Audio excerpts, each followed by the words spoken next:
Running for this, the 25th of March, as we fade in. There we go. How are you? Oh my And God! what was your quote yesterday? Were you sleeping in the garage or something? Well, I think it's important for people to know how we look about Oh, 30 seconds before we. Jeez, like Barney Pretty Rubble. impressive, isn't it? Barney Rubble turned inside out. You know what? This isn't even my bathroom. Jesus. Golly. Oh boy. So what did you had a quote from J.L. Kraft yesterday? I did, yes. That After you we put talked up?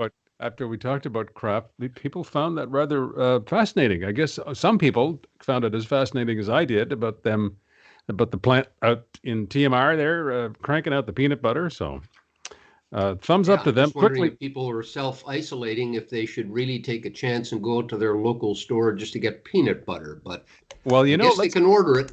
let's get on to that quickly. We were out making deliveries this morning, no contact, all prearranged, drop off and get out deliveries, which we had to make. Um, we were in the West Island area. It seemed fairly quiet out there. We were in an industrial area. Of course, the Costco is just buzzing, as you can imagine. Is everybody, are they doing what the SAQ is doing? Are they giving people their We 2 meters? We just drove by. The parking lot was full, so that's to be expected. But we also saw a lot of little businesses and offices buzzing away, cars parked all over the place. Same thing. We went up to Boisbriand for another delivery, which is up on the North Shore here too. Same thing, even busier up in Boisbriand. So people are not following the recommendations of the authorities, and that is disconcerting. So Yes, and the Prime Minister said, stay home. Yep. And we should not have been on the road today, but we had to get this done. We figured we'd get it done quickly and then buckle down in case other services begin to shut down. But I was not. And also, quickly, a quick note. We stopped at an Esso station to fill up, and they've barred access to their restrooms now across the board at Esso. The clerk seemed to find that funny. Now, it's not his fault that they did this. Management did this. And of course, people like me, again, should not be out there. But there are truckers and delivery people who need access to these facilities. I'm not suggesting it's an easy thing to work around right now, but they should be giving this some thought. And ExxonMobil has nothing on their website. They haven't been issuing any messages regarding that. And it's a matter of communications. And we were talking about this, you and I think, a couple of days ago. Truckers are being barred access to showers and bathrooms and restaurants and places like that they're frequent on their routes. Again, I understand you have to protect your staff on the restaurant side, but there has to be a middle ground there somewhere so we can help these people do their job.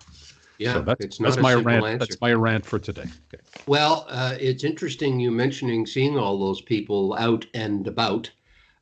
Because it is now official, of course, and it has been, I think, for a couple of days, that most of the COVID-19 is now community. Yep. Right? It's not people who are traveling. The transmission is now community. So do stay home, folks.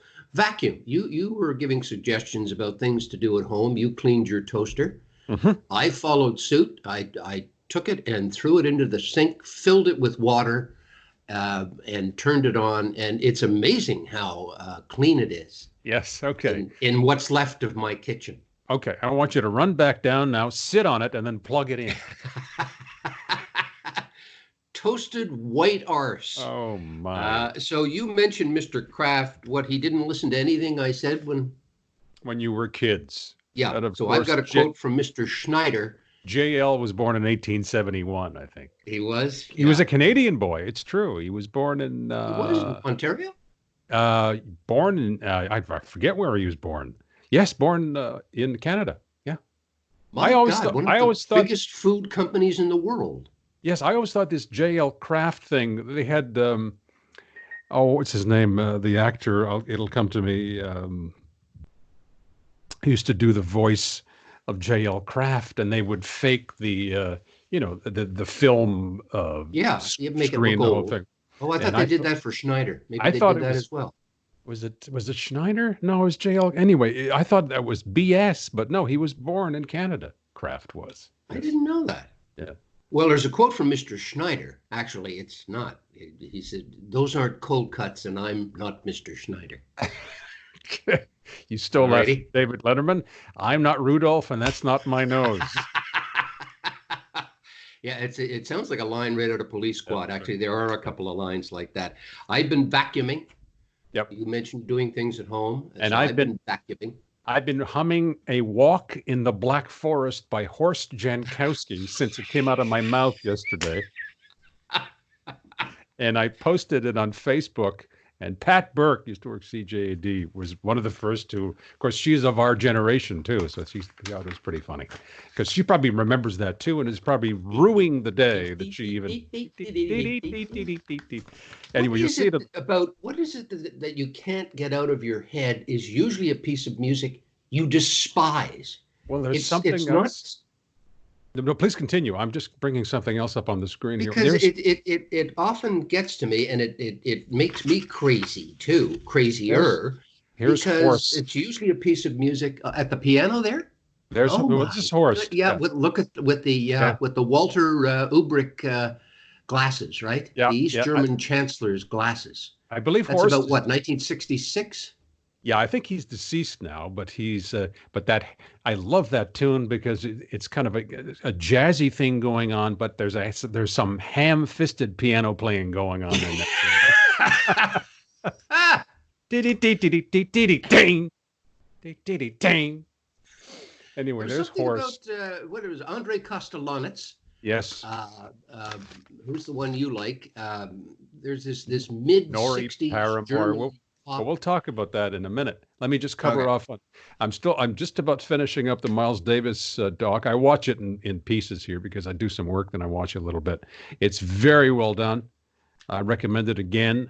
If you want a good cry, let's be honest. I mean, if you like this music, if you like Miles Davis, you will enjoy this doc very much. Gil Evans, another Toronto boy, who consorted with Miles on on Miles Ahead and Sketches of Spain, Porgy and Bess, gets short shrift, unfortunately, in this doc. So, but still, it is worth watching.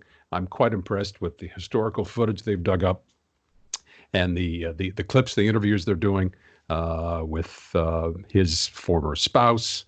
So it's quite something if you want to watch that. She must be a survivor. And if you want to, I'm going to finish up on this. If you're into the music, and I went back to my old roots here, this is the Seeburg 1000 website. If you want music that will remind you of what a men's room used to sound like in a hotel lobby in about 1975, this is the place to go. It's great because, and keep it. Seeburg 1000. Seeburg, Seeburg is the name of a company that used to manufacture these continual or continuous music systems for restaurants and places like that. Like Muzak? Yes. So you can turn this on and leave it on 24 hours a day if you want. Keep it really low, and you'll feel like you're walking through an old IGA or something as you're walking into your office. Great So mood music. those are my. Is that what you my, listen to? Do you I actually know. listen to that? I just I stumbled upon that. Who was it? It was John Lennon who used to have Muzak. He had a Muzak account for his apartment in New York City. That is a strange bit of information. Love. John Lennon? Yeah, loved Muzak, and he had back in the day. Of course, he's been gone for a long, long time now. But back in those days, you needed a commercial account of some sort, and they'd come in, they'd wire your restaurant or your bar Home. or your home, and he had Muzak on at his place at the Dakota in New York City. I didn't know that. Yeah, My he loved goodness. it. Yeah. Well, It gone. I'm Sorry. sorry. Continue. Yep. Go ahead. Gone is the day where you actually had radio stations that pretty much played that. I mean, Well, that's in the where I early to mid started 60s, radio. CFQR FM. I started played. at CKAT FM in North Bay, Ontario in the 1970s, and it was what was known as an MOR station, middle of the road. So it was Nori Paramore and Andre Kostelanetz and the Carpenters and Roberta Flack and all the stuff with the two turntables. And God, I was remembering all the people I worked with in those days. Some of them are gone now. That's a long, long time ago. Did you play 2-3 in a row? We would sometimes, yes. We were at the time. It was on Main Street in North Bay, Ontario, above a restaurant, and I had a high school buddy of mine by the name of Claude Moreau worked in the kitchen as a short order cook downstairs, and he would prepare these huge bacon cheeseburgers for me that were like they were off menu, right? So I'd Oh put a my. track on. I'd put a track on in the control room upstairs, run downstairs, and he'd be waiting for me in his apron, wiping off his apron, handing me a quadruple cheeseburger in foil with a Coke, and I'd run back upstairs Oh, and the make. healthful meals you Oh, had. It's amazing absolutely. you weren't 300 pounds and didn't have a heart attack. I just that all flashed back to me today. It was great memories, great times in those And days. I'll bet you were still smoking a deck of cigarettes at the time, too. You were smoking Not at the cigarettes? time. Not at the No? time. No, I was quite young at the time, so I wasn't misbehaving. But I remember we used to have to jiggle a tube once in a while to make sure that the signal went out in stereo. My dad,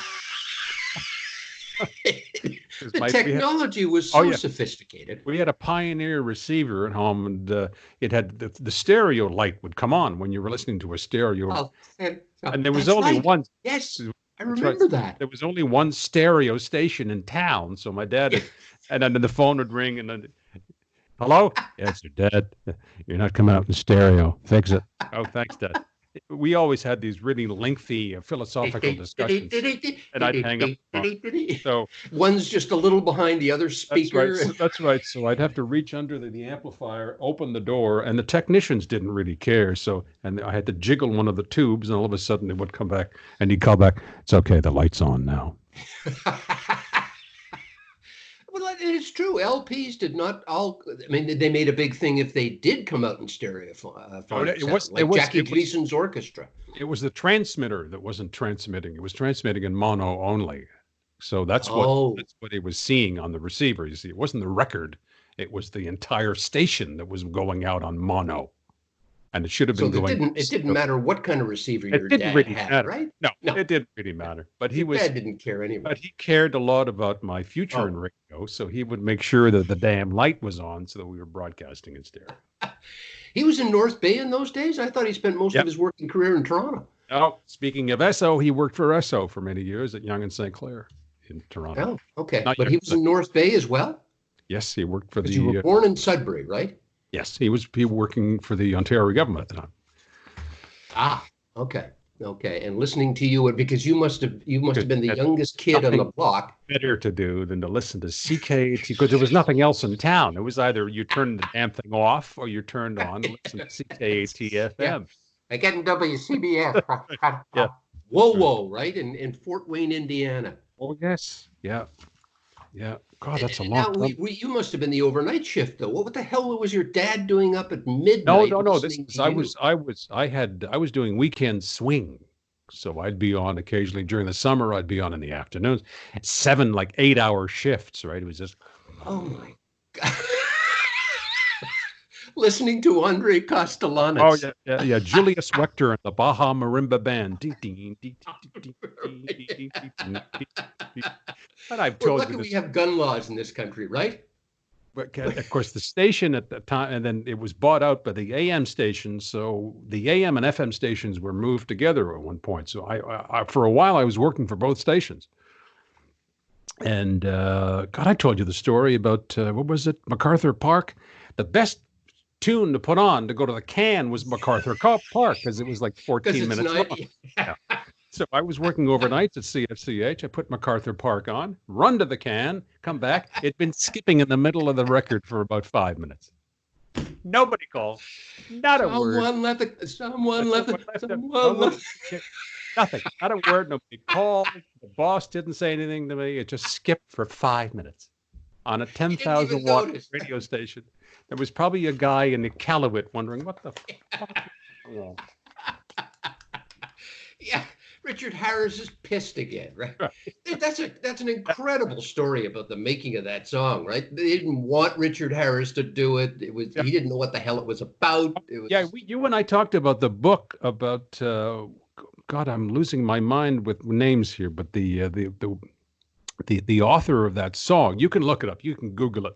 Wrote a book a few years back, a couple of years back, and about the recording and the producing of MacArthur Park. And of course, Richard Harris insisted on calling it MacArthur's Park, although the name of the song officially is MacArthur Park. And a striped pair of pants go, Yeah. right? Yes. And Harris absolutely refused to take any direction. He just went on and did whatever the hell he wanted to do. So that's something to read up on. The name of the author will come to me after we finish recording, but that's, again, that's something to look up. And when LPs skipped in those days, you didn't repair them usually. That was it. You'd have to get another edition of the song, right? I mean, there was a scratch or something, or yeah, there were record cleaning machines at the time. I remember CKAT had one, but I think the water that came out of there was the color of coffee too. It was something out of a garage, so nobody ever used it. It was. This all reminds me of the opening scene of WKRP in Cincinnati, where Johnny Fever is doing the early morning shift, and I think they just finished, what was it, a Lawrence Welk piece of music?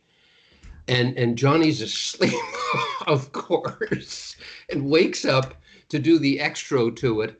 And of course, he talks for what seems like forever, but only 30 seconds transpires. He does another time check, and only a minute has transpired. It's now 1 minute after 6 a.m. Jimmy Webb. Jimmy Webb is the author of MacArthur Park, a prolific author. The book is a bit of a pain to get through. He gets into a lot of name dropping, but the story about Richard Harris alone is worth looking into. So, and speaking of WKRP, I don't know if you heard about this a few years ago. They released the series on DVD quite a while back. Oh, no, really? And, but as you may recall, back in the day, there were clips of actual Rolling Stones songs and other tunes that would come up for a few seconds.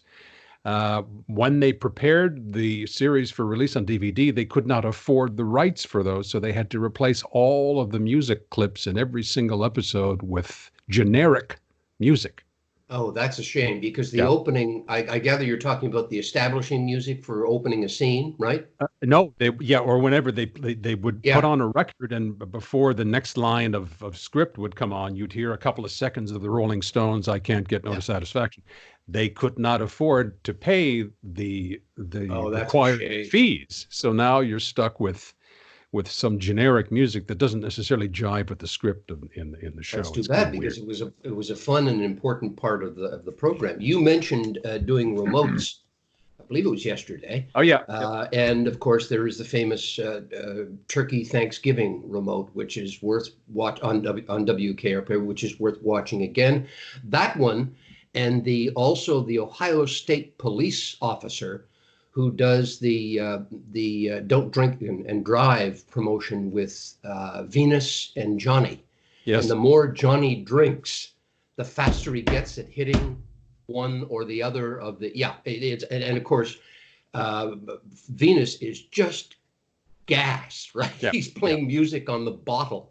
And the Ohio State cop, I can't remember his name, he's a wonderful character actor, is just dumbfounded about how Johnny Fever, the more he drinks, the better his reaction time becomes. Yeah. And was it Howard Nessman? What was his name? The character's name, the newsman. Les Nessman. Les Nessman. And as the turkeys fall, oh, the humanity as the frozen. Yeah. They're dropping turkeys for Thanksgiving, but they chose frozen turkey. Yes, the Sherwood Mall has just been bombed by live turkeys. Film at 11. So I, of course, am reading Dostoevsky, Crime and Punishment. So I just have a quick quote here. Nothing in the world is harder than speaking the truth. Nothing easier than flattery. I love you. Thank you. And of course, you're reading Marcel Proust, so we have a quote from him. I'm still on page 4. It's like me reading, what's the book, Moby Dick. And people are giving me hell for not finally finishing it. I mean, it is. No, they say no. It is one of the greats. You gotta read it. But after Ishmael, I just had it with that. Just a quick note to close. We're talking about this. I think of sleep when I think of reading because this is what I do. Again, you're not supposed to read in bed, blah, blah, blah. Reading an article this morning, researchers are suggesting that what you should be stocking up on these days is sleep, is to getting as much rest as you can. Yes, it's a bitch to be home, but get as much rest as you can to keep those white cells up, because when vaccines and other things become available, you're going to need all of that energy and all of those white cells in shape to make the best of what comes out the pipe. So it's a very, very good bit of advice. And get exercise too, dance and, yep, and go for a walk, but keep your distance, get some fresh air, because you do get cabin fever too. Exercise is important. It'll help you sleep. So to quote Marcel Proust, I think I'll take a nap. On those words, we will speak anon. Yeah, I'm going to floss later. Okay.